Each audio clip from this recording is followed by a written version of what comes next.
sòcia de l'associació Xarxa Dones amb Discapacitat.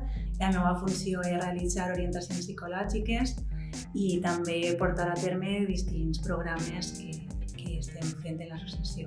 El principal d'ells és la inserció sociolaboral de les dones amb discapacitat, on fem diversos tallers d'habilitats socials, de búsqueda de treball. Tenim un projecte d'entrevistes que es diu Nosaltres Contem i jo soc la persona que fa les entrevistes. Són entrevistes que giren entorn al tema de la diversitat funcional. He fet també al mes de la sòcia, que li diem que és el mes d'agost, he fet tallers d'escriptura.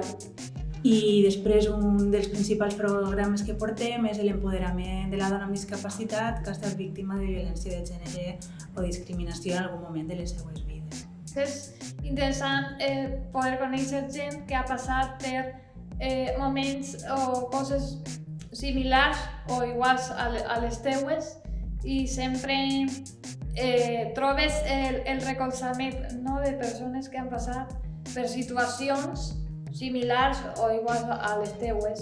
A poc estem ajudant a moltes d'elles a crear una vida independent per a elles mateixes i seguir el camí que elles vulguin seguir, no és que la societat es marca.